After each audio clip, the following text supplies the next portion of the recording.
안녕하세요. 작은 국수집을 운영하며 60평생을 살아온 평범한 아줌마입니다.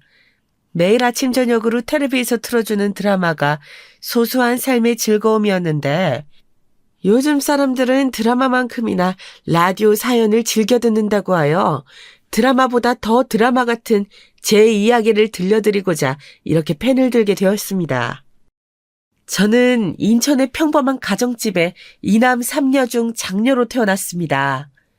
그 무렵의 가정이 대개 그렇듯이 저도 고등교육은 꿈도 꿔보지 못하고 어린 시절부터 어머니를 따라 자연스레 생업에 뛰어들게 되었지요. 저는 공장에 가서 힘들게 교대 근무를 하는 또래 친구들보단 사정이 많이 나은 편이었어요. 어머니께서 우동, 국수집을 하나 자그마하게 운영하셨었거든요. 교대 근무 대신 어머니를 도와 국수집 일을 할 수 있었어요. 제 기억 속 어머니의 국수집은 아주 포근한 곳이었어요. 아침 장사는 공치는 날도 많았어요. 그럼에도 어머니는 365일 아침 장사를 고집하셨어요. 그러면 어머니의 말이 맞다는 사실을 증명이라도 하듯이 회사원이든 가난한 학생이든 꼭 한 명씩 걸음을 멈추고 가게를 들여다보곤 했어요. 학생, 춥죠? 그러면 어머니는 어김없이 살가운 태도로 인사를 건네셨어요. 그러면 학생은 화들짝 놀라면서 뒷걸음질을 쳐 멀어졌죠. 어머니는 그런 사람들의 마음을 잘 헤아리는 분이셨어요. 모두가 가난한 시절이었거든요. 괜찮아요. 돈은 나중에 줘도 되니까 들어와서 한 그릇 먹고 가요. 처음에는 의심의 눈초리를 보내던 학생도 사연 있는 신입사원도 나중에는 슬며시 찾아와서 외상을 달고 갔어요. 그중에는 계속 달리는 외상값을 감당하지 못하고 도망가는 사람도 있었고 혹은 미안해서 찾지 못하는 사람도 있었지만 월급날이든 용돈을 받는 날이든 쌈짓돈을 구깃구깃 모아가지고 오는 사람이 더 많았어요. 특히 가난한 학생들이 어머니께 그렇게 잘했어요. 아침 장사만 하신 건 물론 아니었어요. 근처 공장 단지에서 일하시는 분들을 위한 점심 장사, 퇴근길에 들러서 뜨끈한 우동에 소주 한잔하는 어른들을 위한 저녁 장사까지 열심히 쉬었죠. 특히 우동, 국수 반 그릇에 사람들이 먹다 남긴 깐 소주를 저렴하게 내주었는데 그게 대학생들에게 큰 인기가 있었어요. 덕분에 가게는 하루 종일 다양한 연령층의 사람들로 문전성시를 이루었죠. 덩달아 저까지 하루 종일 가게에 묶여 있어야 했고요. 음식점이라는 게 손님이 있을 때만 일이 있는 게 아니잖아요. 국수를 팔려면 고명이니 면이니 육수니 미리 다 준비를 해놓아야 하고 손님이 빠지면 그릇이니 수저니 컵이니 설거지를 해놓아야 했으니까요. 그래도 행복했어요. 그 시절에 다른 집보다 유복하다면 유복하게 지낼 수 있었고 저와 어머니가 고생한 만큼 동생들은 편하게 공부에 전념할 수 있었거든요. 게다가 춥고 배고플 때 따뜻한 국수를 조건 없이 내어주시는 저희 어머니를 은인으로 생각하는 학생들도 많아서 몸은 지치고 피곤해도 마음만은 늘 풍족했던 것 같네요. 그렇게 저희 온 가족을 먹여 살린 경혜국수는 그 뒤로도 오랜 시간 한 자리를 지켜왔어요. 제 나이 30에 어머니께 물려받아 바로 몇 년까지 운영을 해왔네요. 어머니께는 물론이고 저희 가족 모두에겐 이 국수집이 커다란 의미가 있었지만 제게는 더 남다른 의미가 있었어요. 저희 남편과도 국수집에서 처음 만났거든요. 저희 남편은 어머니의 오랜 단골이었어요. 대학생 시절부터 30이 넘어서까지 왔으니 적어도 10년은 꾸준했죠. 결혼한 지 몇 년 지난 어느 날 이렇게 털어놓더라고요. 처음엔 돈도 없고 춥고 서러울 때 끼니를 챙겨주신 어머니가 감사해서 자주 찾아왔지만 나중에는 저 때문에 더 자주 오게 된 것도 있다고요. 수줍게 털어놓는 게 어찌나 귀엽든지요. 남편의 고향은 전북 순천이에요. 서울로 상경하고 싶은 마음에 학창시절 내내 주구장창 공부만 해서 기어이 서울에 있는 모대학에 입학을 했어요. 그러다 격동에 2학년을 보내던 와중에 불현듯 부모님께 학비를 지원받는 게 죄송스러워서 스스로 벌기로 했다나요. 그 길로 휴학계를 내고 일자리를 수소문한 끝에 인천의 한 공장을 소개받았대요. 아는 분의 소개로 들어가서 그런지 그때 기준으로 근무 조건은 꽤 괜찮았던 걸로 기억해요. 적어도 잔업이나 특근이 많아서 잠을 못 잘 정도는 아니었거든요. 어떻게 기억하냐고요? 거의 매일 저녁같이 일하는 사람들하고 저희 가게에 와서 술을 마셨거든요. 그때 일하던 공장에서 지원하는 기숙자도 있었는데 차마 청춘을 그런 곳에서 보내긴 싫었는지 공장 단지 근처에 하숙집을 얻었어요. 그 하숙집이 우연찮게 바로 저희 국수집 근처에 있었고요. 그러니 매일 부어라 마셔라 할 수도 있었던 거죠. 제 손으로 학비를 벌겠다던 남편은 술 사 먹느라 까먹고 저랑 데이트하느라 까먹고 한 5년쯤 일하다 그대로 저희 집에 대릴 사위로 들어앉았어요. 워낙에 어르신들에게도 싹싹하게 잘하는 사람이라 저희 부모님 마음에도 쏙 들었나 보더라고요. 결혼 이야기가 나올 때부터 저희 아버지가 남편을 데리고 다니면서 일을 가르치셨어요.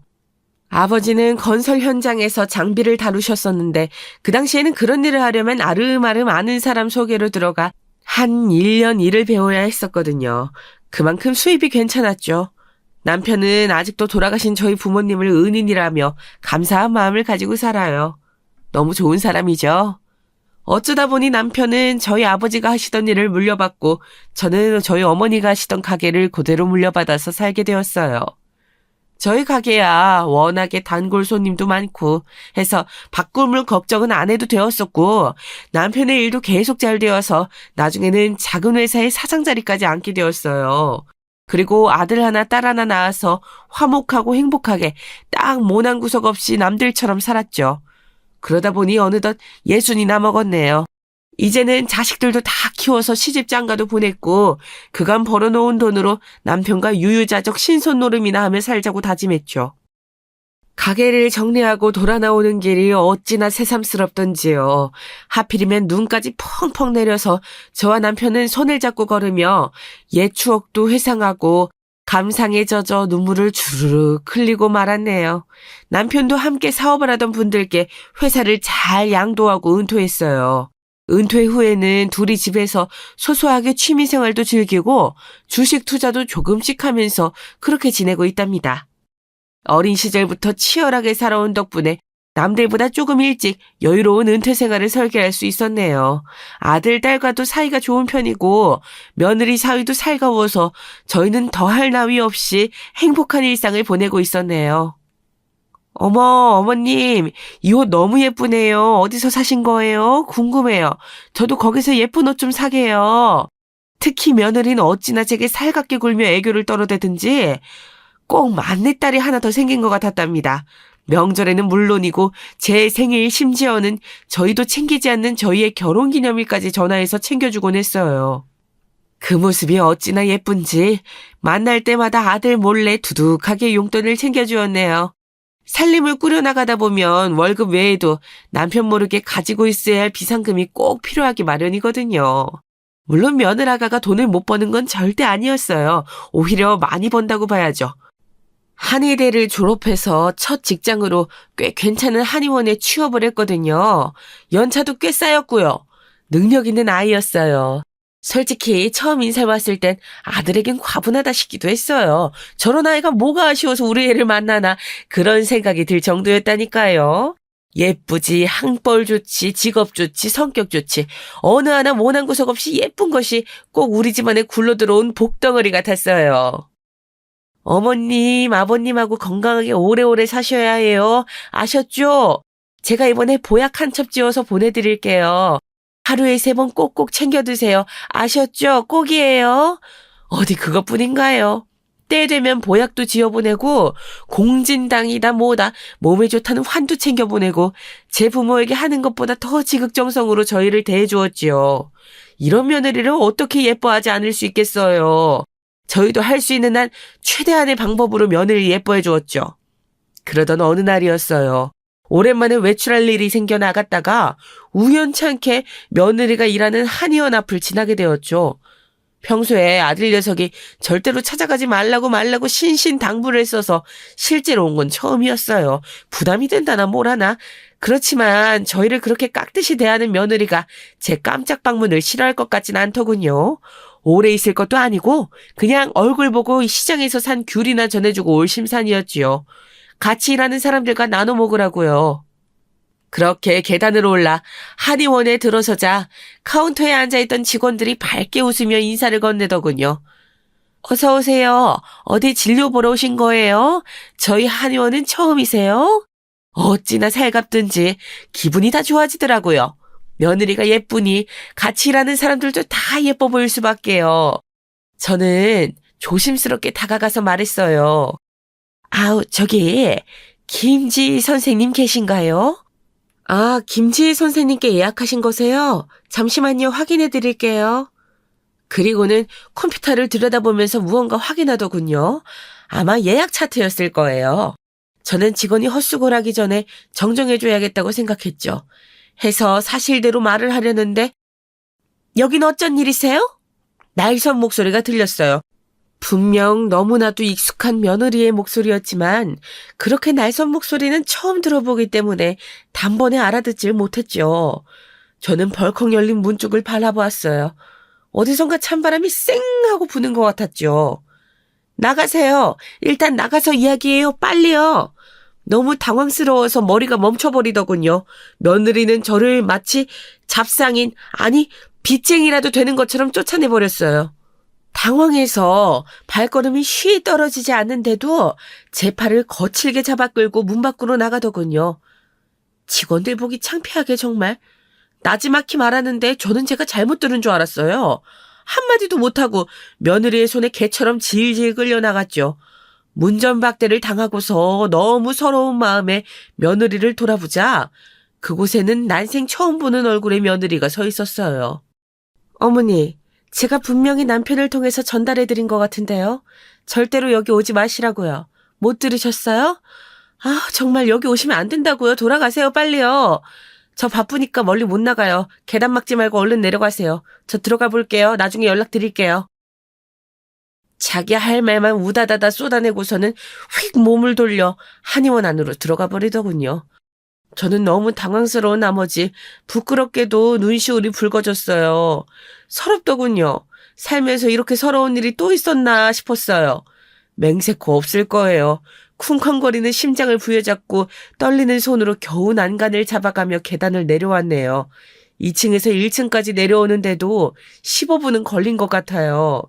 다리가 풀려 주저앉지 않은 게 다행이었죠. 저는 일단 떨리는 몸을 이끌고 집으로 향했어요. 그대로 거리에 있다가는 정말 쓰러져 버릴 것 같았거든요. 겨우겨우 집에 도착한 저는 그대로 정신을 잃고 며칠 알아누웠어요. 남편이며 아들이며 제게 무슨 일이냐고 물었지만 저는 그냥 몸살이 걸렸나 보다 하면서 말을 돌렸죠. 죽 한 숟가락 떠먹고 자고 또 잠깐 깨서 물 한 모금 마시고 자고 그런 생활을 며칠이나 반복했어요. 며느리에게는 단 한 통의 연락도 오질 않더군요. 얼마나 그렇게 누워서 지냈을까요? 머리가 차갑게 식더군요. 제가 알던 며느린 대체 어디로 가버린 거죠? 정말 이상했어요. 제게 벌어진 이 상황을 납득할 수가 없었죠. 저는 며느리가 제게, 아니 저희 가족에게 숨기는 비밀이 있을 거라고 확신했어요. 그렇지 않고서야 이렇게 하루아침에 돌변할 수는 없는 거잖아요. 그날 이상한 태도를 보인 이후에 단 한 번도 연락이 없었으니까요. 뭘 숨기고 싶은 건지 그게 뭔지 알아내야 했죠. 저는 겨우 몸을 일으켜 냉장고를 향했어요. 남편이 사다 놓은 죽을 꺼내 가스레인지에 돌렸죠. 일단 몸을 움직이려면 든든히 먹고 기력부터 찾아야 하니까요. 죽을 싹싹 긁어먹은 저는 휴대폰을 찾았어요. 그리고 몇 군데 전화를 돌렸죠. 아, 안녕하세요. 잘 지내셨죠? 너무 오랜만에 연락드리는 것 같아요. 오, 이게 누구야? 오랜만입니다. 별일 없으시죠? 날이 쌀쌀해지니까 경위국수가 그립네요. 수화기 너머의 목소리는 반가운 기색이 가득했어요. 그도 그럴 것이 정말 오랜 단골분이었거든요. 제가 아직 10대일 때부터 오시던 분이었으니 그간 쌓인 내적 친밀감은 이루 말할 수가 없었죠. 다름이 아니라 부탁을 드리고 싶은 게 좀 있어서요. 이쪽으로 잘 아시는 분 계실 것 같아서. 저는 간단한 사정을 그분께 설명드렸어요. 요즘 며느리의 행동이 수상쩍다. 뭘 하고 다니는 건지 모르겠다. 뭐 그런 내용이요. 제 이야기를 가만히 듣고 계시다가 흔쾌히 이렇게 말씀하시더라고요. 그런 거라면 전문인 후배가 있죠. 형사 오래 하다가 은퇴하고 사무실 차린 녀석인데 그런 일이라면 기가 막히게 해요. 증거 수집이 주특기인지라 물론 법에 위배되지 않는 선에서요. 아주 합법적인 루트로 그 녀석에게 사장님 연락처 전달해 드릴게요. 직업이 직업이다 보니 척하면 척이었어요. 저는 곤란할 수도 있는 부탁을 이렇게 흔쾌히 받아주신 것에 대해 감사의 마음을 전했죠. 정말 감사해요. 곤란하던 차에 서장님이 딱 생각나지 뭐예요. 다음에 꼭 맛있는 식사 대접할게요. 저희 집에 한번 오세요. 아유, 그런 소리 말아요. 제가 한참 틀어박혀서 시험 공부할 때 어머님께서 얼마나 저를 잘 챙겨주셨는데요. 아시면서 그런다. 장차 큰일 할 사람이 어디 가서 굶고 다니지 말라고 주먹밥까지 싸다 주신 거 잊으셨어요? 비록 지금은 자기가 아무것도 아니라고 느낄지라도 큰 꿈을 품고 사는 만큼 당당하게 어깨 피고 다니라고 해주신 말씀이 제게 얼마나 큰 힘이 되었는데요. 그 은혜를 갚는 건데 감사는요. 그렇지만 식사 대접은 사양하지 않고 받겠습니다. 요즘 또 손맛이 그립거든요. 서장님이 너스레를 떨며 말씀하셨어요. 저는 그 말에 웃으며 인사를 건네고 전화를 끊었어요. 그러자 5분도 안 돼서 서장님의 후배라는 사람에게 전화가 오더라고요. 사장님이 특별히 잘 부탁한다고 신신당부를 하신 모양이에요. 둘 다 하도 어릴 때부터 알던 사이라 겉으로는 존댓말을 붙이지만 거의 친누나 다름없거든요. 그렇게 소개받은 분과 약속을 잡고 저는 골똘히 생각에 잠겼어요. 그때까지만 해도 제가 불쑥 일터에 찾아간 것을 무례하게 느껴서 기분이 상했을 수도 있었겠다라는 생각이 조금은 남아 있었거든요. 이런저런 생각에 마음이 어지러운 사이 전화벨이 울렸어요. 휴대폰을 확인해 보니 서장님께 소개받은 사장님 번호가 찍혀 있더군요. 제가 움직이는 게 편치 않아서 이쪽으로 와주신다고 이야긴 들었는데 이렇게까지 빠르게 와주실 줄은 몰라서 조금 당황하며 전화를 받았네요. 네, 여보세요? 아, 사모님, 저 근처에 와 있습니다. 여기 길모퉁이에 카페 하시죠? 그쪽으로 나오시면 됩니다. 자세한 이야기 나와서 나누시죠. 아, 예, 그러지요. 금방 나가겠습니다. 이런저런 일을 하신다면서 본인을 소개해 주신 사장님께 저는 그간의 일을 설명드렸어요. 며느리의 이상한 행동이 혹시 저 때문일지도 모르겠다는 말을 조심스럽게 덧붙였죠. 그랬더니 딱 잘라 말씀하시더라고요. 아무리 갑작스러운 방문이었다고 해도 그런 식으로 행동이 변하는 건 말도 안 되는 일이라면서요. 이런 일을 전문으로 하다 보니 남들보다 촉이 발달한 편인데 딱 느낌이 오신다는 거예요. 분명 무언가 있을 거라고 자기만 믿고 2주일만 기다려주시라고 의미심장하게 말씀하시는데 괜히 저까지 비장해지더군요. 저는 서장님께 전문가분을 소개받은 만큼 믿고 기다리겠다고 말을 전하고 자리를 정리했어요. 그리고 싱숭생숭하는 사이 시간은 훌쩍훌쩍 가버렸죠. 그동안 며느리에게 단 한 통의 전화도 오지 않은 건 당연한 일이었고요. 아들 녀석에게 전화를 해볼까 했지만 그것도 괜히 꼴이 우스워 일단은 기다리기로 했답니다. 그리고 대망의 약속 날, 일전에 카페에서 마주 앉은 사장님의 표정이 뭔가 이리 심상치 않게 돌아간다는 사실을 암시했어요. 혹시 이 사람이 누군지 아세요? 사장님은 제게 어떤 남자의 사진을 내밀었어요. 식당에 앉아 누군가를 기다리는 모습을 몰래 찍은 사진이더군요. 그렇지만 난생 처음 보는 사람이었고 사장님께 모르는 사람이라고 솔직하게 얘기를 했습니다. 사모님 놀라지 말고 들어주세요. 그리곤 아주 조심스럽게 이야기를 꺼내더군요. 며느님에게 상간남이 있습니다. 저는 충격에 눈을 질끈 감고 말았어요. 어느 정도 예상을 하고 마음의 준비도 했지만 그렇다고 해서 충격적이지 않은 건 아니었으니까요. 저는 떨려오는 몸을 겨우 붙들어 잡으며 물었어요. 언제부터? 그 인간은 대체 어떤 인간인가요? 막상 지금 닥친 상황을 물어보려니까 어디서부터 어떻게 이야기를 꺼내야 할지 감이 안 오더라고요.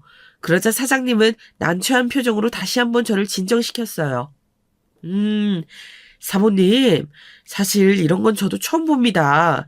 이쪽 일을 5년째 하고 있지만 이런 말씀 죄송스럽지만 며느님이 아니 그 여자 아주 악질 중에 악질입니다. 이건 또 무슨 소린가 싶었어요.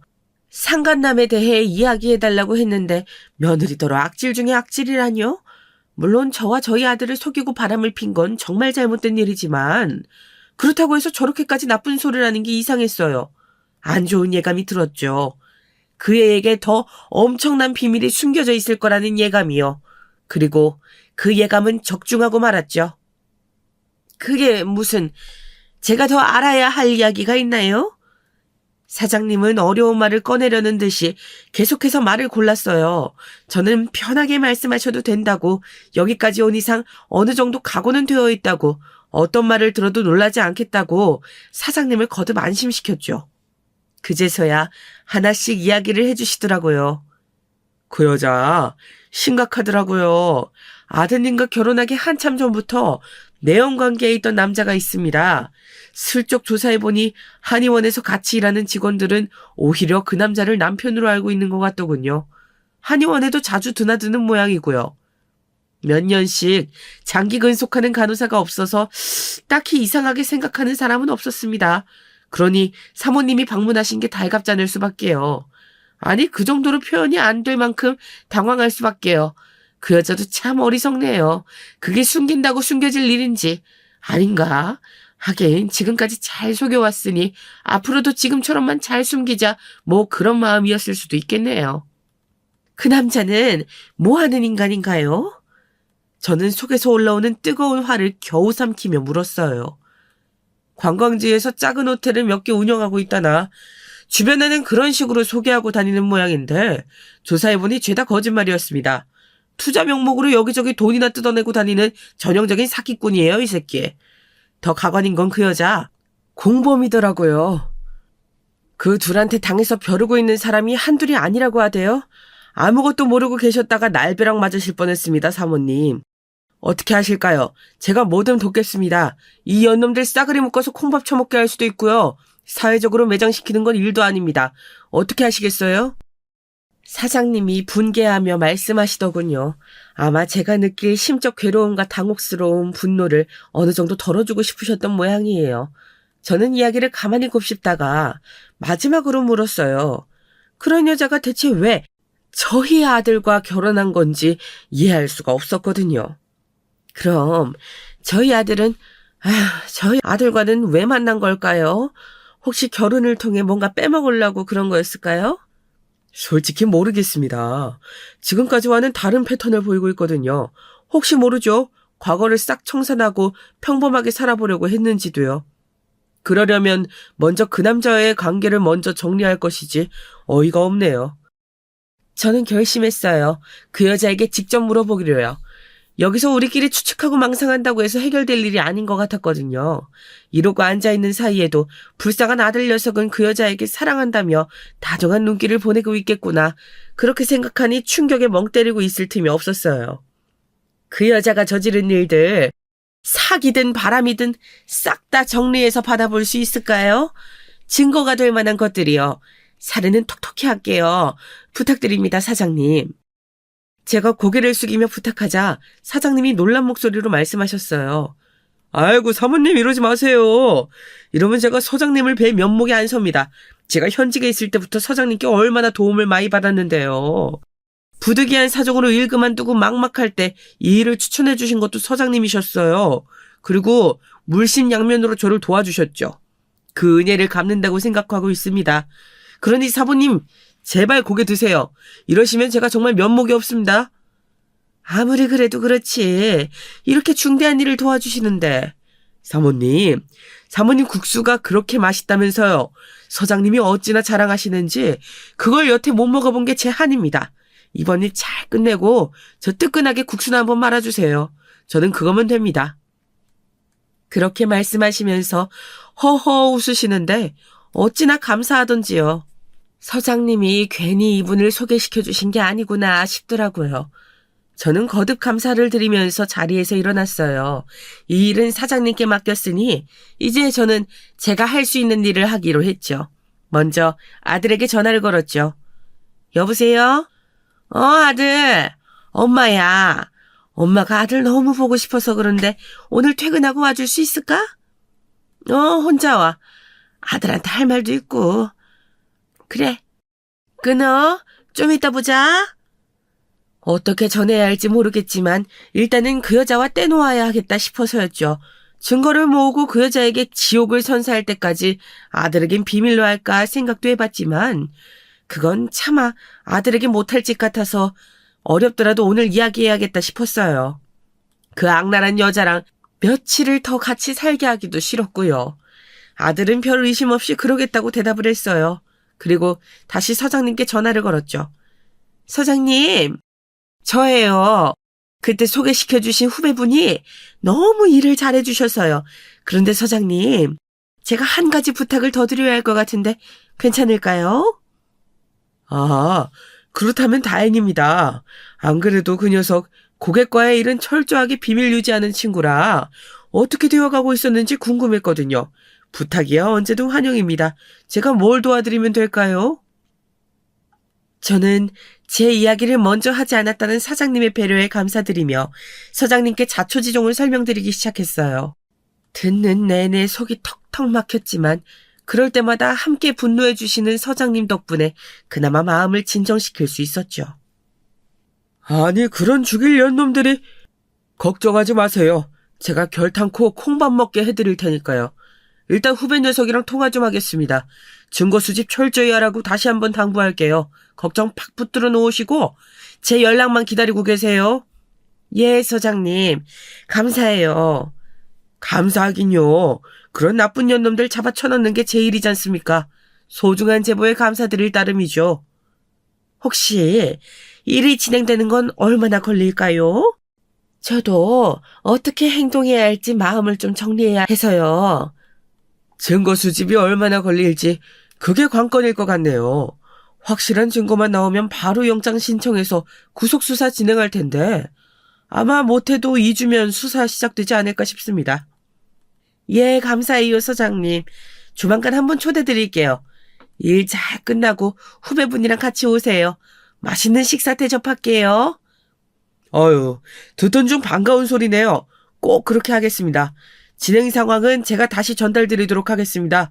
또 연락드릴게요. 마음 놓고 쉬고 계세요. 전화를 끄는 저는 굳은 표정으로 다짐했어요. 이 년놈들 눈에서 피눈물 흘리게 해주마. 그러나 시간이 지날수록 마음 한구석에서 막막한 감정이 올라오더군요. 아들에게는 또 남편에게는 이 상황을 어떻게 설명해야 할지 너무나도 막막했거든요. 오늘따라 하늘이 야속하기만 했죠. 그렇게 신세 한탄을 하는 사이에도 시간은 꾸준히 흘러 어느새 아들의 퇴근 시간이 다 되었어요. 잠시 기다리고 있자 초인종 소리가 울리더군요. 어머니, 저 왔어요. 아들이었어요. 오는 길에 시장이라도 들렀는지 손에는 과일이 잔뜩 들려 있었죠. 아유, 뭘 이런 걸 들고 왔어. 저는 괜히 미안해진 마음으로 아들이 건넨 비닐봉투를 받았어요. 그 안에는 제가 좋아하는 귤과 샤인머스켓, 사과가 한가득 들어있었어요. 이렇게 따뜻하고 다정한 아들에게 그런 잔인한 현실을 이야기해야 하는 지금의 상황이 너무나도 괴로워서 견딜 수가 없었어요.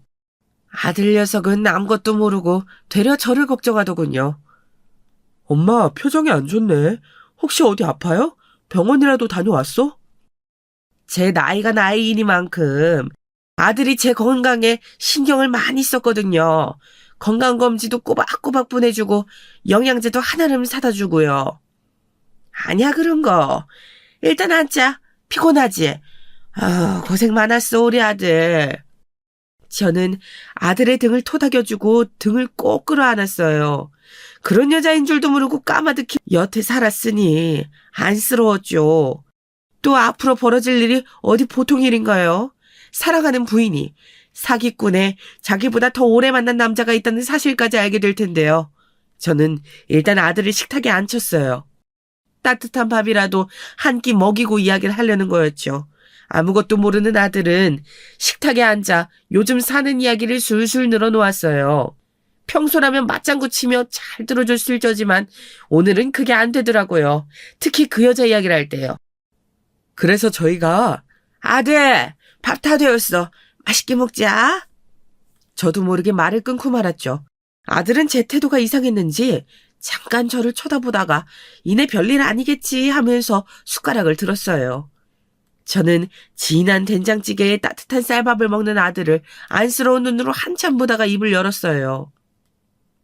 아들, 실은 엄마가 오늘 할 이야기가 있어서 부른 거야. 그러자 아들의 표정이 진중하게 바뀌더군요. 그럴 줄 알았어. 어쩐지 오늘 계속 이상하더라고. 무슨 일인데요, 엄마? 어디 아픈 건 아니지? 아들의 걱정스러운 눈을 보자 입이 떨어지질 않더군요. 그래도 어쩌겠어요. 매도 먼저 받는 게 낫다고 나중에 더 시간이 지난 뒤에 알게 되는 것보다 한시 빨리 알게 되는 게 낫겠죠. 아들, 놀라지 말고 잘 들어. 엄마 말 끊지 말고 차분하게 끝까지 듣는다고 먼저 약속해. 아, 무슨 이야기인데 이렇게 뜸을 들여요. 약속할게. 절대 엄마 말 안 끊고 끝까지 들을게. 며느라기. 그러니까 지희 이야기야. 저는 힘겹게 입을 열었어요. 최대한 아들이 상처받지 않게 그동안의 일을 설명하기 시작했죠. 처음 한의원에서 보여준 이상한 태도부터 서장님께 부탁해 뒤를 캔 사실까지요. 처음에는 제게 뒷조사까지 시킨 거냐며 화를 내던 아들 녀석도 그 여자의 파렴치한 이중생활에 관해 듣게 되자 얼굴이 파랗게 식더군요. 결혼 전에 오래 만나던 남자가 있다는 얘기를 듣고는 거의 폭발할 듯이 온몸을 떨었어요. 듣자 하니 그 남자를 본 적이 있다고 하더라고요. 지방에서 호텔 운영하고 있는 사촌 오빠라고 소개를 했다나? 다정하게 구는 게 이상하긴 했지만 원래 사이가 좋은 사촌 남매 지간이었거니 했대요. 정말 파렴치하죠. 지 남편에게 내연남을 당당하게 소개시켜주다니요. 저는 그 말을 듣고 또 우라통이 터져서 저도 모르게 가슴을 치며 울었어요. 그러자 아들 녀석도 저를 안아주며 같이 눈물을 흘리더라고요. 자기가 결혼을 잘못해서 제게 불효를 한 것 같다면서요. 가장 힘든 건 아들 녀석일 텐데 지 엄마를 더 먼저 생각하는 모습에 저는 더 가슴이 아파졌어요. 저희는 한참을 끌어안고 펑펑 울었죠. 그리고는 다짐했어요. 철저하게 복수해주겠다고요. 그냥 콩밥을 먹이는 걸로는 성에 차질 않을 것 같아서요. 저는 한참 울고 진이 빠진 아들에게 제 계획을 설명했어요. 이 계획이 성공하려면 아들의 도움이 필요했거든요. 이야기를 다 들은 아들은 집에 가서 짐을 싸가지고 나오기로 했어요. 하루라도 그 여자랑 같이 살게 할 수는 없잖아요. 그 여자에게는 급하게 출장이 잡혔다는 핑계를 둘러대기로 했죠. 아마 얼씨구나 좋다 싶을 거예요. 지 남편이 없는 동안 내연남이랑 신나게 즐길 생각에 들떠서 말이에요. 생각할수록 괘씸했지만 지금은 어디 한번 할 테면 해봐라. 하고 싶은 거 다 해라 싶기도 했어요. 그럴수록 잡을 증거는 늘어나고 정도 확실히 떨어질 테니까요. 그날부터 저희의 복수가 시작되었어요. 우선 가장 먼저 한 일은 그 여자의 사회적 지위를 추락시키는 일이었어요. 사기꾼 주제에 꼴의 한의사라고 남들을 우습게 보면서 하대하는 꼴을 더 봐줄 수 없었거든요. 이 일은 후배 사장님이 맡아서 해주셨어요. 한의원 직원분들에게 SNS 메시지로 은근하게 소문을 내기 시작한 거예요. 먼저 새로운 SNS 계정을 만들고 거기다가 이런 글을 게시하였어요. 안녕하세요. 한의사의 탈을 쓴 사기꾼에게 대해 폭로하고자 이 같은 글을 게시합니다. 인천 소재의 한 한의원에서 일하고 있는 김모 씨는 수억대 사기의 주범입니다. 공범인 최모 씨와 내연 관계에 있으며 둘은 각자의 가정이 있습니다. 그리고 같이 일하는 한의원 직원들의 SNS에 좋아요를 누르는 거죠. 그러면 자연스럽게 들어와서 읽게 된다나요? 신원을 특정할 수 없게 모호하게 적었지만 같이 일하는 직원들은 충분히 이 글에서 말하는 김모 씨가 그 여자라는 걸 유추할 수 있을 테고 100%는 아니니 대놓고 물어보지는 못하고 결국 저들끼리 수군거리게 된다는 거였어요. 그런 게 사람을 미치게 하잖아요. 사람들이 내 이야기를 하면서 나를 피하는 것 같은데 그게 뭔지는 죽어도 알려주지 않고 인간의 심리를 교묘하게 이용한 방법이었죠. 이렇게 일주일이면 피가 싹 마를 거라나요? 사장님의 예상은 적중했어요. 한의원에서 일하는 직원들이 그 게시물에 좋아요 표시를 누른 거예요. 확실히 읽었다는 증거였죠. 그것도 한두 명이 아니라 전부 다요. 그렇다는 건 분명히 내부적으로 말이 돌고 있다는 뜻이라고 했어요. 소문이 시작된 거죠. 동시에 다른 작전도 착착 진행되었어요. 이번에는 보다 직접적인 방법으로요. 슬며시 숨통을 조일 때였죠. 이미 증거는 충분히 모았고 사기 피해자들과도 연락을 해둔 상태라 고소장을 접수하는 일이 오래 걸리지는 않았어요. 안 그래도 피해자들이 그 인간을 찾는 데 혈안이 되어 있더라고요. 사정을 들어보니 그 남자 쪽으로 접수된 고소장은 많은데 그 여자까지 묶여서 고소된 적은 없었나 봐요. 아마 한패인 줄 모르고 있었던 거겠죠. 누가 알았겠어요. 당당하게 한의원에서 한의사로 일하고 있는 여자가 사기의 공범일 줄. 다들 내막을 알고는 분개하더라고요. 그 여자가 앞에 나서서 바람잡이 역할을 톡톡히 했다나 봐요. 사기를 당한 뒤에는 자기도 당했다면서 미안하다면서 펑펑 울어댔다나요. 이미 접수되었던 고소장에 새로 작성한 고소장과 증거를 더해 접수를 마쳤어요. 아마 며칠 안에 그년놈들 핸드폰으로 고소장 접수 소환 연락이 갈 거였죠. 그 남자는 특별한 직장이 없으니 당장 달아날 수는 있지만 그 파렴치한 여잔 그럴 수 없겠죠. 직장이 있으니까요. 물론 그 남자가 달아나지 못하게 확실하게 붙잡을 계획도 필요했어요. 두 년놈들에게 모두 천벌을 내려야 속이 시원할 것 같았거든요. 저는 며칠 뒤에 다시 그 여자가 일하는 한의원을 찾아갔어요. 속을 한번 뒤집어 놓으려고요. 이번에는 아무것도 모르는 손님인 척 접수를 하고 있었죠. 그랬더니 아니나 다를까 그 여자가 튀어나와선 또 제게 막말을 하더군요. 아니 왜 또 오셨어요? 예? 제가 오지 말아달라고 그렇게 부탁을 드렸는데 제 말이 말 같지 않으세요? 어머나, 아니 왜 그러세요 선생님? 저는 그냥 침이나 좀 맞으려고 하는데 제가 한의원에 오면 안 될 이유라도 있는 건가요? 뭐가 문제라도? 저는 존댓말로 능청을 떨며 그 여자의 비위를 살살 긁었어요. 어떻게 행동하나 보자 그런 심정이었죠. 그러자 그 여자도 할 말이 없는지 더 따지고 들지는 못하고 제 손목을 확 낚아채 조용히 끌고 나가려고 하더군요. 됐고 잔말 말고 나오세요. 여기 말고 한의원 많잖아요. 왜 하필 여기 오셔서 이러시는 건데요. 제가 그렇게 부탁드렸잖아요. 제가 일하는 곳에 오지 말아달라고요. 이러시는 거 저 불편해요. 아니, 나도 며느리가 놔주는 침 좀 맞아보겠다는데 얘가 대체 왜 이래? 못 찔리는 거라도 있니? 저는 손목이 붙들려 나가면서도 일부러 카운터에 들릴락말락한 목소리로 말했어요. 어디 간 좀 줄여봐라. 이런 거였죠. 사실 지금쯤 사장님이 펼친 작전 덕분에 직원들 사이에서는 불륜여다 뭐다 하는 구설로 시끄러울 테니 이렇게 수상쩍은 행동은 그 소문에 더 불을 지필 좋은 장작이 될 거였죠. 저기 옆에 사거리 한의원으로 가보세요. 거기가 침은 잘하니까요. 일하시는 곳에 이렇게 불쑥 찾아오시면 저 정말 불편해요. 곤란하고요. 그러니까 제발 찾아오지 마세요. 제발요. 아유, 한의사 며느리 드린다고 했을 때는 침도 맞으러 가고 보약도 쥐어 먹으러 가고 할 수 있겠다고 좋아했는데 이게 뭐람? 남보다 더하네 남보다 더해. 문전박대도 이런 문전박대가 없어. 알았다. 다시는 안 찾아오마. 저는 일부러 들으라는 듯이 큰 소리로 궁시렁대면서 계단을 내려왔어요. 가까이 있던 직원들에게는 아마 들렸을지도 모르죠. 내려가면서 슬쩍 뒤를 쳐다보니 그 여자는 저를 신경 쓸 여력도 없다는 듯이 머리를 짚고 한숨을 쉬고 있었어요. 슬슬 궁지에 몰리는 모양이었죠. 그렇지만 이 정도에서 끝나면 섭하죠. 그간 속은 게 있는데요. 저는 더 큰 항방을 위해 또 다른 계획을 세웠어요. 화려한 피날레를 위한 계획을요. 일단 사장님과 면담을 진행했죠. 사장님, 그 년놈들이 같이 있을 때 급습하고 싶거든요. 기왕이면 그때 구속영장도 딱 들이밀면 좋겠고요. 어떻게 좋은 방법이 없을까요? 그건 서장님과 이야기를 해봐야 할 것 같긴 한데 지금 아드님은 출장한 걸로 위장했다고 했죠? 예, 지금 저희 집에서 지내고 있어요. 그러면 그 여자는 10중 8구 내연남을 집으로 끌어들일 겁니다. 밀회를 위해서요. 되게 바람치한 인간들은 그렇게 마련이거든요. 저희는 집 근처에서 망을 보다가 내연남을 집으로 끌어들인 순간 집으로 급습하면 될 것 같습니다.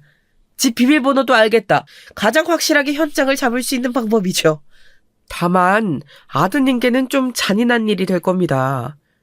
저도 그 점이 마음에 걸렸어요. 그렇지만 그보다 더 확실한 방법은 없을 것 같았죠. 그 둘을 한꺼번에 잡아들이지 못하면 분명 꽁문이 빠지게 도망칠 테니까요.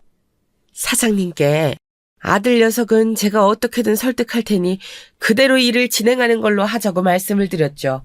서장님께는 제가 잘 말씀드려보겠습니다. 그 년놈들이 집에 들어간 순간 바로 출동할 수 있게끔요. 이미 고소장도 접수되었고 구속수사 지시 떨어졌으니 2인조 사기꾼 팀을 체포한다는 명목이면 타이밍 맞춰서 형사 한두 명은 무리 없이 투입할 수 있을 겁니다. 저는 거듭 감사 인사를 전하고 집으로 돌아왔어요. 아들에게 허락을 구하기 위해서였죠. 아무래도 아들 녀석의 집에 그 남자를 끌어들일 덫을 놓은 거나 다름없으니까요. 이제 와서 뭘 걱정하고 그러세요.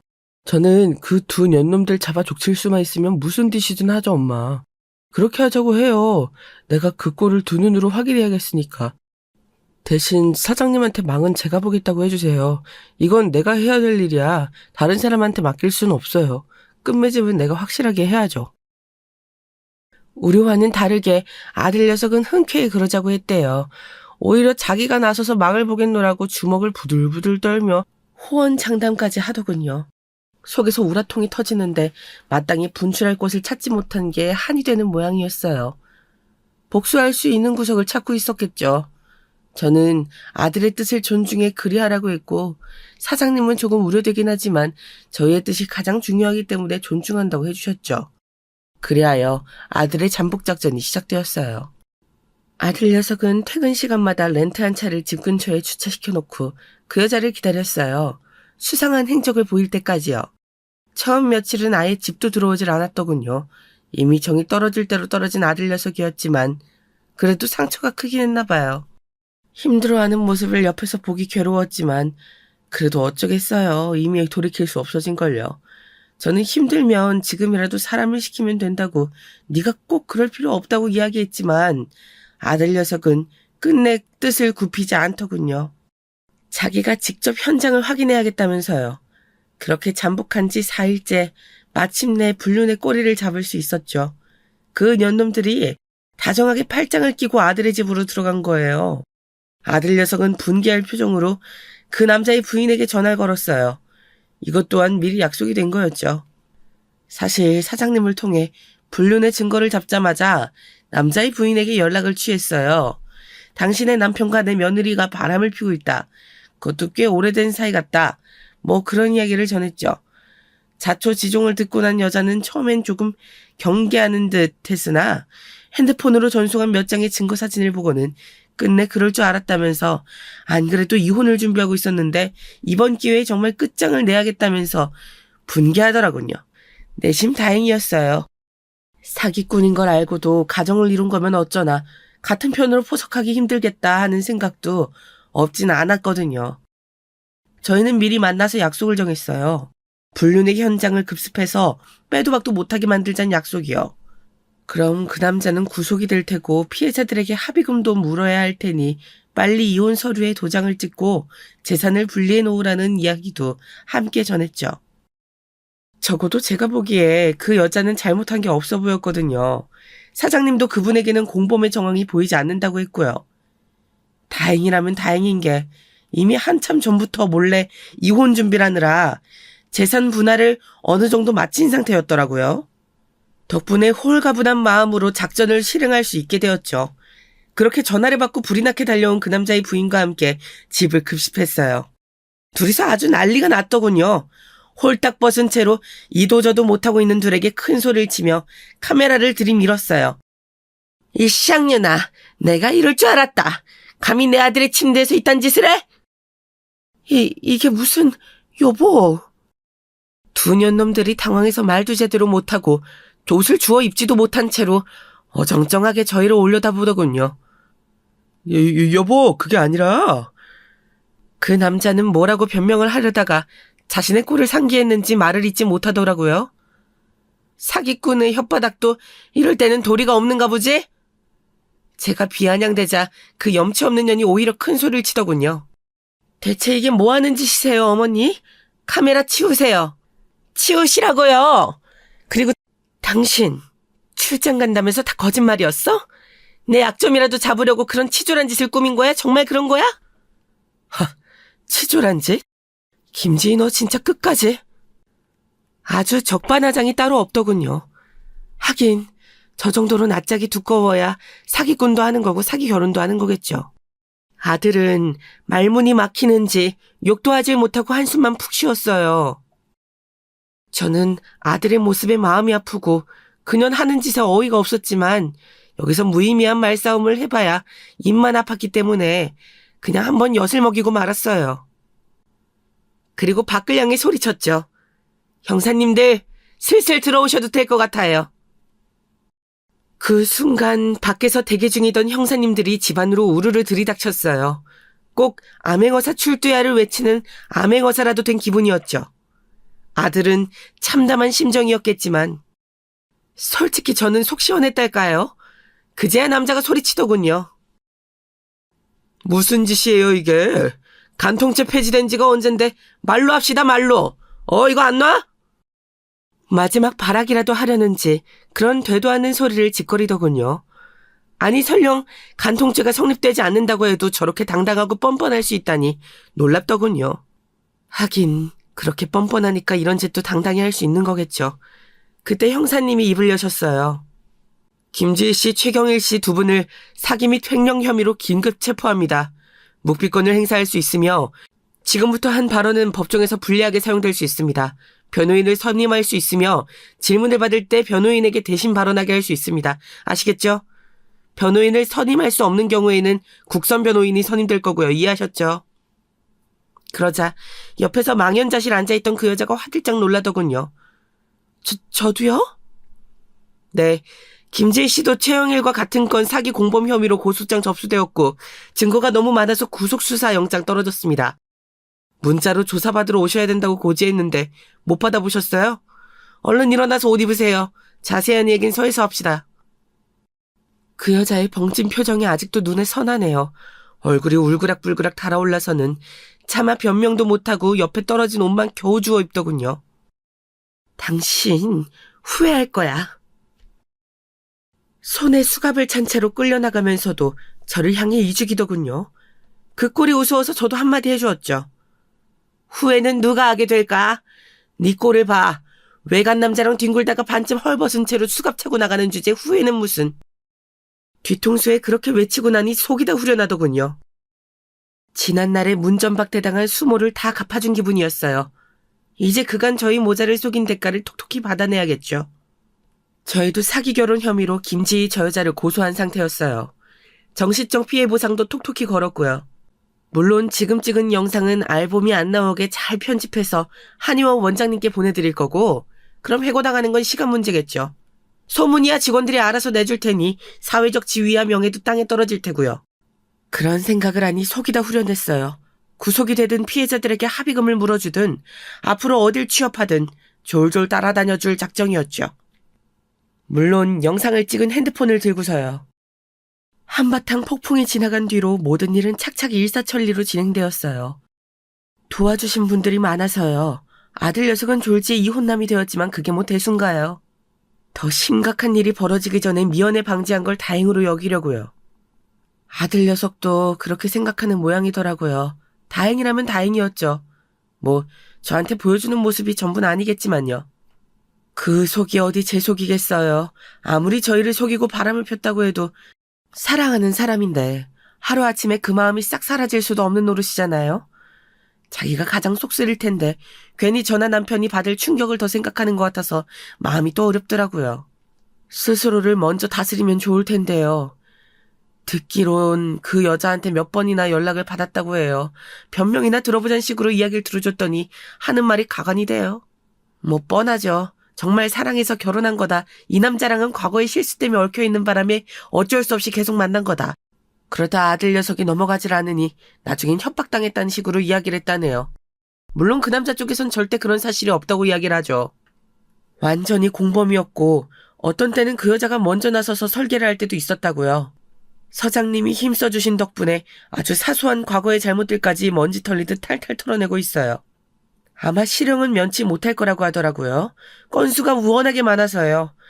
피해 보상도 해줘야 할 거고 저희가 건 사기 결혼 소송도 있으니 아마 앞으로의 인생은 크게 고달파질 거예요. 이 정도면 훌륭하게 복수한 셈 쳐도 되겠죠? 요즘엔 아들 녀석과 남편 그리고 저까지 셋이 유유자적 함께 시간을 보내고 있어요. 신혼집으로 얻었던 전셋집은 처분해버리고 일단 저희 집에 들어와 살고 있거든요. 그쪽으로 머리도 두기 싫다나요. 그럴만도 하죠. 다시는 겪고 싶지 않을 경험을 했으니까요. 이제 다시는 결혼 같은 거 생각도 하기 싫다고 학을 때네요. 평생 부모님이나 모시고 살면서 하고 싶은 거 실컷 다 할 거라나요. 저는 아들 녀석이 기죽지 않고 제2의 인생을 씩씩하게 살아낼 수 있도록 최선을 다해 도와줄 생각이에요. 저희 행복하게 잘 살 수 있겠죠? 지금까지 길고 긴 파란만장한 제 사연이었습니다. 끝까지 함께 들어주시고 공감해주시고 환해주신 구독자 여러분께 감사 인사드리면서 사연 마치겠습니다. 감사합니다. 안녕하세요. 얼마 전에 아주 오랜만에 만나게 된 지인 모임이 있었어요. 이런저런 사는 이야기들을 주고받았는데 제 옆에 앉아있던 이가 문득 이런 말을 하더라고요. 자기는 제일 싫어하는 말이 네 원수를 사랑하라. 이거래요. 그러자 그 자리에 있던 이들 중 딱 절반이 동조했고 나머지 절반은 동조하지 않았습니다. 한참 다른 이들의 의견만 듣고 있던 제가 이렇게 말했습니다. 착한 마음을 가지고 사는 거 물론 좋지. 그런데 사람 마음이라는 게 책에 나오는 근사한 이론처럼 흘러가는 게 아니더라. 네 원수를 사랑하라는 말 나도 별로인 것 같아. 그리고 개인적으로 정말 싫어하는 말이 나도 한 가지 있는데 그게 뭔지 알아? 바로 피는 물보다 진하다는 표현이야. 난 이것보다 부질없는 것도 세상에 참 없을 거라는 생각이 들더라. 평소와 다른 저의 기색을 느낀 것인지 지인들이 살짝 어리둥절해하는 것 같았어요. 저는 괜히 쓸데없는 말을 얹은 건가 싶어서 금세 후회가 되었지만 그건 순전히 제 진심에서 우러나온 말이긴 하였습니다. 어렸을 적에는 제가 나중에 커서 번듯한 지인 모임을 가지는 어른이 될 거라곤 상상을 못했었던 것 같아요. 우선 가난한 편이었거든요. 비단 돈이 없는 경제적 빈곤을 겪고 있었을 뿐만 아니라 지식적인 면에서도 일상을 살아가는 데 도움이 되는 다른 측면들에서도 저는 꽤 결핍을 겪는 아이였습니다.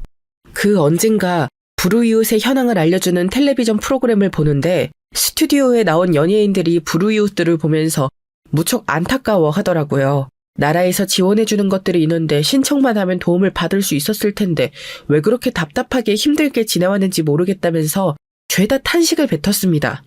그건 가진 자들의 시선이에요. 아는 자들의 생각이죠. 못 배우면 모릅니다. 도대체 나라 경제가 어떻게 돌아가는 건지, 정치가 어떻게 되어가고 있는 건지, 무슨 제도가 생겨나고 있는 건지, 어떻게 해야 나라 돈을 받아먹을 수 있는 건지 정말로 가난한 사람들은요. 이걸 알지 못해요.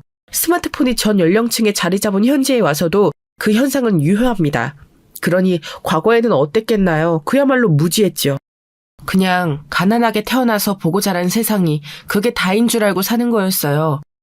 살면서 좋은 사람들을 만나거나 좋은 기회를 잡거나 공부에 두각을 보이거나 이런 명확한 탈출 방법들이 있었으나 제 친정 식구들을 비롯한 제 주변인들은 대부분 해당되지 못했습니다. 집에 방이라는 게 따로 없었어요. 문이 존재하는 독립공간은 오로지 화장실 뿐이었죠. 그런 구조의 집에서만 저는 성인이 될 때까지 살았습니다. 공부를 잘하지 못했어요. 불행 중 다행인 건 불량하진 않았다는 거죠. 제 친정언니, 오빠 전부 학창시절과 청춘을 아무렇게나 사는데 허비하였습니다. 내내 보고 자란 그들을 닮아가지 않았다는 건 제가 타고난 본성 자체가 탈선과는 멀었듯 싶네요. 친정 부모님의 사랑 온전하게 받아본 적이 없었어요. 하루하루 세상을 원망하고 불평하면서 간신히 벌어먹고 살기에 급급했으므로 자식들 중에 막내라고 한들 굳이 예뻐하면서 아껴주면서 없는 돈을 투자해줄 여유 따위는 친정 부모님께 없었겠지요. 어른이 되어서는 두 분을 이해하게 되었으나 학창시절에는 많이 서러웠어요. 애정결핍이 늘 있었던 것 같네요. 아무도 저를 챙겨주지 않았고 정말 알아서 살았습니다. 돈이 필요하면 아르바이트를 해서 벌어야 했어요. 그렇게 되면 자연히 공부할 시간은 더 줄어드는 것이었죠.